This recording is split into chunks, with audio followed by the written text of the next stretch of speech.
Hello, everybody. It is Matt and his Fiendish Friday, and I am back at you with yet another review. Before I roll on to any of that, I want to wish each and every one of you a great morning, evening, dawn, day, or dusk, all that lovely stuff, because life really is too short as is. Do me a really huge favor and like, share, and subscribe. I love seeing your beautiful faces when you are here. I know I'm here an awful lot, but I have an awful lot on my plate to review. And one last little tidbit of information. Check out the description box. I give you a bigger bite of every single movie of every single day. Such as today, I gave you a brief synopsis, starring cast, director, runtime of the cut I am watching, a link for where you can watch this bad boy for free, and then if you decide you can help support Matt's Movie Mania and toss me a couple of bucks. Now that I got all that said, mind all that out of the way, let's roll on to the film of the day. And today's is a very interesting one that I definitely am going to say right away is not for all of my viewers. This is for select kind of people that like art house films that have a very I would say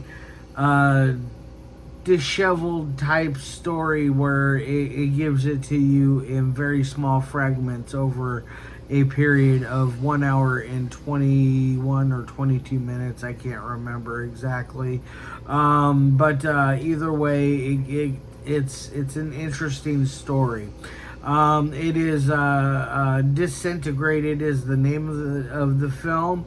It came out back in, I believe it was 2015.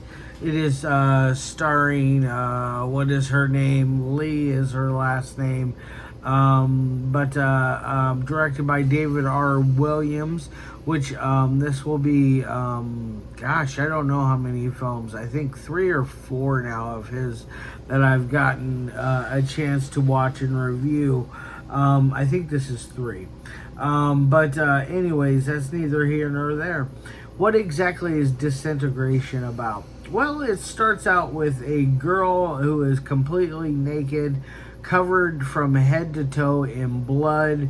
She's got stuff stuck to her. She's just one hell of a mess, you know. Just really a sticky, gooey mess. She's walking through the woods. There's all this very interesting camera work going on with focusing in on the eye and focusing out off of it. While it's focused in on the eye, you see the little veins drawing in on the eyeball. It's an interesting ordeal.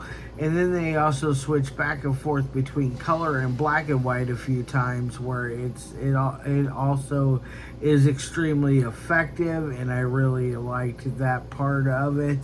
But she eventually finds this cabin. She goes in. She decides she's going to clean herself off, which I don't blame her. I would have as well. And then she slowly is remembering things that have happened.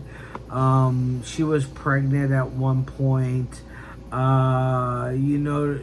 also get a flashback with a man wearing a big old trench coat and a gas mask, and he is coming in at her with a giant knife. It's kind of intense how it's going on in that scene. And then eventually you find out that the baby is no longer. And then you see what has happened to it, and it's quite a shocking scene. It's like, whoa.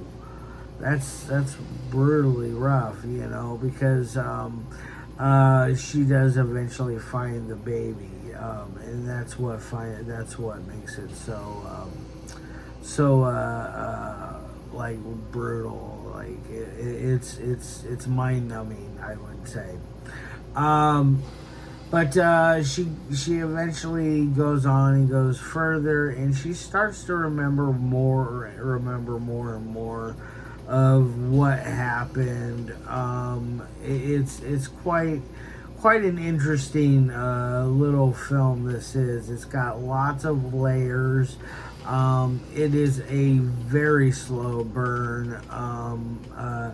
That is, I so far, with David's films, they all seem to have a very slow artistic burn, which I am okay with that. I like that kind of stuff too.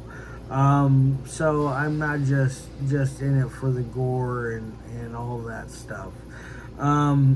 This was quite interesting. I would say give it a watch if you're into art house stuff, and if any of that sounded cool to you or interesting enough to want to spend an hour and 22 minutes worth watching, definitely give it a whirl. But now on to the three things that I love my movies to meet. First is the audio. The audio is fine. There's really not going to be much of a score there because there's no dialogue to reflect on to really grade the audio. It's just her walking around. There's all kinds of stuff of her walking around and going through things, and screaming is about the only dialogue you get in here. So I'm just going to go ahead and give it a no grade on that. And dialogue is also not going to have a grade either because, like I said, there's no dialogue except for screaming. So it doesn't really have a lot going on for it in those categories. I don't remember any dialogue in it. If there was, it was very brief. But now on to the editing. The editing is actually where the show stealer is in this. It's edited together very smooth. It has good pacing. Doesn't leave you wondering what the hell is going to happen next. It does a good job of keeping you interested in the film throughout the entire thing. So it's extremely entertaining for those that like art house horror. So yes, that is Disintegration. My final score of 1 through 5, I'm going to give it a 4 out of 5. It's not my favorite that I've checked out of David's stuff. I think Noel might be my favorite. I also did House of the Psychotic Damned or whatever that one is. I forget the name of it. But anyways, Noel is really good. But I'm going to get the hell out of here. I hope all you guys have a fantastic rest of your day. I love your faces. And as always, peace.